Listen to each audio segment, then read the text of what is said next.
അങ്ങക്ക് എപ്പോഴെങ്കിലും ദർശനം ശ്രീ പത്മനാഭസ്വാമിയുടെ ദർശനം ഉണ്ടായിട്ടുണ്ടോ? എൻ്റെ അനിയന് അവിടെ പല അവസരങ്ങളിലും, അനിയൻ ക്ഷേത്രശില്പിയാണ്, പറഞ്ഞിട്ടുണ്ട്. അനിയന് പല അവസരങ്ങളിലും അമ്പലത്തിൽ എന്തെങ്കിലും പ്രശ്നങ്ങൾ വരുമ്പോൾ തലേ ദിവസം അനിയന് സ്വപ്ന ദർശനം കിട്ടാറുണ്ട്. അങ്ങക്ക് വില്ല് സമർപ്പിക്കുന്ന സമയത്ത് മനസ്സിലുണ്ടാവുന്ന ആ ഒരു ഫീലിംഗ് എന്താണെന്ന് പങ്കുവെക്കാമോ? ഇപ്പോൾ പറയുമ്പോൾ തന്നെ കണ്ണ് നിറയുന്നുണ്ട്, തൊണ്ട ഇടറുന്നുണ്ട്. എന്തായിരിക്കും എനിക്ക് തോന്നുന്നു ആ ഒരു നിമിഷം കണ്ണ് അത് നമ്മളെ സംബന്ധിച്ചിടത്തോളം ഞങ്ങൾ സ്വർഗ്ഗലോകത്ത് നിൽക്കുന്ന ഒരു അനുഭൂതിയാണ്. കാരണം അന്ന് ആ ഭഗവാന്റെ മുമ്പേ ആ കിഴക്കേ നടയിൽ ആ ഗോപുരത്തിൻ്റെ അവിടുന്ന് കയറി ചെല്ലുമ്പോൾ മുതൽ തന്നെ നമ്മുടെ ദേഹമൊക്കെ വേറൊരു ശരീരമായിട്ട് മാറുകയാണ്.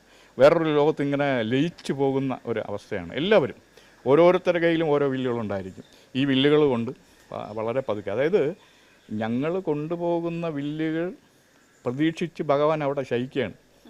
ഇങ്ങനെ ആ കുടുംബക്കാർ വില്ല് കൊണ്ടുവരുന്നുണ്ട്, അത് എൻ്റെ മുമ്പേ തിരുമുൽ കാഴ്ചയായിട്ട് വയ്ക്കുന്നുണ്ട്. അതൊരു അവരുടെ ഓണ സമ്മാനമായിട്ടാണ് അദ്ദേഹം സ്വീകരിക്കാൻ വേണ്ടിയിട്ട് ശയിക്കുകയാണ്.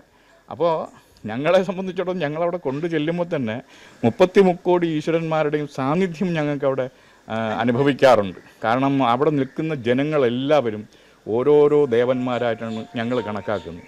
അതുകൊണ്ടാണ് ഞങ്ങൾ ഈ വില്ലുകൾ കൊണ്ടുപോയി അവിടെ ശ്രീകൃഷ്ണസ്വാമിയുടെ വിഗ്രഹം കൊത്തിയിട്ടുള്ള ചുവരിൽ ചാരി വയ്ക്കുകയും കുറേ കഴിയുമ്പോൾ ശ്രീകോവിലിൽ നിന്നും കത്തിച്ച പാണിവിളക്കും പഞ്ചവാദ്യത്തിൻ്റെയും വായ്ക്കുരവയുടെയും അകമ്പടിയോടുകൂടി ഞങ്ങൾക്ക് ഓണക്കോടി തന്നത്.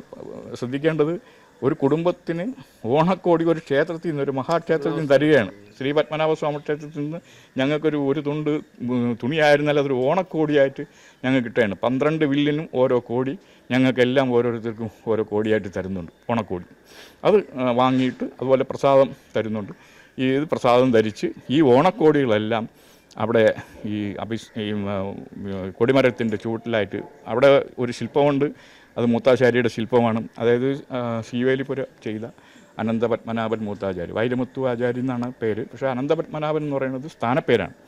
അപ്പോൾ അദ്ദേഹത്തിൻ്റെ സ്ഥാനപ്പേര് ലഭിച്ചിട്ടുള്ള ആ അനന്തപത്മനാഭൻ മൂത്താചാര്യയുടെ ശിലയുണ്ട്. ആ ശിലയുടെ മുമ്പ് വെച്ചിട്ടാണ് ഈ ചടങ്ങ് നടക്കുന്നത്. അതിൻ്റെ മുമ്പേ ഈ ഓണക്കോടി വിരിച്ചതിന് ശേഷം ഈ കൊണ്ടുവന്ന 12 വില്ലുകളും ഭഗവാനെ ആദ്യം ഉയർത്തി കാണിക്കുന്നു. അവിടെ മഹാബലി ചക്രവർത്തി ഉണ്ട് എന്നുള്ളൊരു വിശ്വാസം ആ ജനങ്ങൾ, ധാരാളം ഭക്തജനങ്ങളുണ്ടായിരിക്കും. ഓരോരുത്തരും ഓരോ ദേവതകളായിട്ട് സങ്കല്പിച്ച് അവരെല്ലാം കാണിച്ചിട്ട് തിരിച്ച് ഈ നിരത്തി വിരിച്ചിരിക്കുന്ന ഓണക്കോടിയിൽ വയ്ക്കും. ഇങ്ങനെ 12 വില്ലുകളും സമർപ്പിച്ച് എല്ലാവരും കുടുംബാംഗങ്ങളെല്ലാം തൊഴുത് അവിടെ വരുന്ന കാവൽ കുറുപ്പിനെ ഏൽപ്പിക്കും. ഈ സമയം ഞങ്ങൾക്ക് വേറൊരു ലോകത്താണ്. അത് ഓരോരോ നമ്മുടെയൊക്കെ ശരീരം എന്ന് പറയുന്നത് അപ്പോൾ നമ്മുടെ മനുഷ്യ ശരീരമായിട്ട് ചിന്തിക്കാൻ പറ്റില്ല. അത്രയ്ക്ക് ഒരു തേജസ്സും ഊർജവുമുള്ള ഒരു അവസ്ഥയാണ് ഞങ്ങൾ അനുഭവിക്കുന്നത്. സത്യം പറഞ്ഞാൽ ക്ഷേത്രത്തിനകത്ത് പുറത്തുനിന്ന് ഒരു കുടുംബം നടത്തുന്ന ഒരേ ഒരു ചടങ്ങ് ഈ പള്ളിവില്ല് സമർപ്പണമാണ്. അങ്ങക്ക് എപ്പോഴെങ്കിലും ദർശനം ശ്രീ പത്മനാഭസ്വാമിയുടെ ദർശനം ഉണ്ടായിട്ടുണ്ടോ? എൻ്റെ അനിയന് അവിടെ പല അവസരങ്ങളിലും, അനിയൻ ക്ഷേത്രശില്പിയാണ്, പറഞ്ഞിട്ടുണ്ട്. അനിയന് പല അവസരങ്ങളിലും അമ്പലത്തിൽ എന്തെങ്കിലും പ്രശ്നങ്ങൾ വരുമ്പോൾ തലേ ദിവസം അനിയന് സ്വപ്ന ദർശനം കിട്ടാറുണ്ട്. എന്നെ സംബന്ധിച്ചിടത്തോളം ഞാനൊരു നേരിട്ടൊരു ദർശനം കിട്ടിയ മനുഷ്യനാണ്. കാരണം ഞങ്ങൾ 2017 ക്ഷേത്രവുമായിട്ടൊരു ചെറിയ പ്രശ്നങ്ങളുണ്ടായിട്ടുണ്ട്. ആ സമയം ഞങ്ങളുടെ കുലത്തൊഴിലായിട്ട് ചെയ്തുകൊണ്ടിരുന്ന ഒരു അവസരമാണ്. അന്ന് വളരെ ബുദ്ധിമുട്ട് അനുഭവിച്ചിട്ടുണ്ട്. ആ സമയമാണ് ഒരു തേജസ്വിയായ ഒരു മുത്തച്ഛൻ എതിരെ വരികയും അദ്ദേഹം എന്നോട് വിശേഷങ്ങൾ ആരായുകയും ആ സമയം അമ്പലത്തിനകത്ത് വെച്ച് ചെയ്ത വില്ലും കൊണ്ട് ഒരാൾ പോവുകയും ചെയ്തു. അത് യഥാർത്ഥത്തിൽ ഞങ്ങൾ ചെയ്ത വില്ലല്ല. മാനസികമായിട്ട് വളരെ പ്രയാസം തോന്നി. ആ സമയം അദ്ദേഹം എന്നെ കണ്ടു തൊഴുതു, ഞാനും തൊഴുതു, വില്ല് വാങ്ങിയിട്ടുണ്ടെന്ന് പറഞ്ഞു. അവരുടെ വിചാരം ഞങ്ങളുടെ വില്ലാണെന്നാണ്. അപ്പം എനിക്കറിയാം അത് ഞാൻ വരച്ച ഞങ്ങളുടെ കുടുംബത്തിലുള്ളതല്ല എന്നറിയാം. പക്ഷേ എൻ്റെ മുഖം പെട്ടെന്ന് മ്ലാനമായപ്പം ഈ മുത്തശ്ശൻ എൻ്റെ അടുത്ത് ചോദിച്ചു, എന്ത് പറ്റി കുഞ്ഞെ, പെട്ടെന്ന് നിങ്ങളുടെ മുഖം മ്ലാനമായി? അപ്പം ഞാൻ ഈ കാര്യങ്ങളെല്ലാം പറഞ്ഞു. ഇവിടെ ഇങ്ങനെ ഒരു പ്രശ്നമുണ്ട്, ഞങ്ങൾക്ക് വില്ല് പറ്റുന്നില്ല, വരയ്ക്കാൻ സാധിക്കുന്നില്ല, അത് ഇവിടെ വലിയ പ്രശ്നങ്ങളായിട്ടിരിക്കുകയാണെന്ന് പറഞ്ഞു. അപ്പോൾ അദ്ദേഹം പറഞ്ഞു, നിങ്ങൾക്ക് ബുദ്ധിമുട്ടാണെന്നറിയാം, ഇനിയുള്ള കാലഘട്ടം ബുദ്ധിമുട്ടായിരിക്കും. നിങ്ങളിപ്പോൾ ചെയ്യുന്നത് വക്യോൽ കൂനയിൽ നിന്നും കയറ് കണ്ടെത്തുന്നത് പുറത്തുനിന്നാണ്. അതായത് വക്യോൽ മല പോലെ കൂട്ടിയിട്ടിരിക്കും, നിങ്ങൾ വക്യോലിൽ തന്നെ കയറുണ്ട്, മാറോടണയ്ക്കുന്ന വില്ല് ചെയ്യൂ, അത് ഭഗവാൻ ഇഷ്ടവും.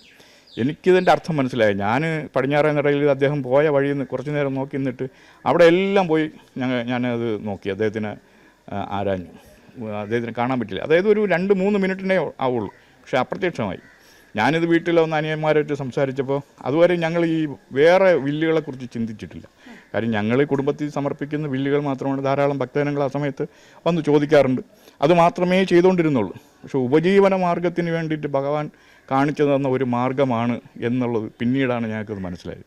ഞാനിത് അനിയനായിട്ട് സംസാരിച്ചു. അപ്പോൾ ആ ഒരളവ്, മാറിൻ്റെ അളവ്, ഇപ്പം ഞങ്ങൾ ഒരടി നീളത്തിൽ ഭഗവാന്റെ ഒരു വില്ല് ചെയ്യുന്നുണ്ട്. ആ വില്ല് ശരിക്കും ഭഗവാൻ കാണിച്ചു തന്ന ഒരു മാർഗ്ഗമാണ്.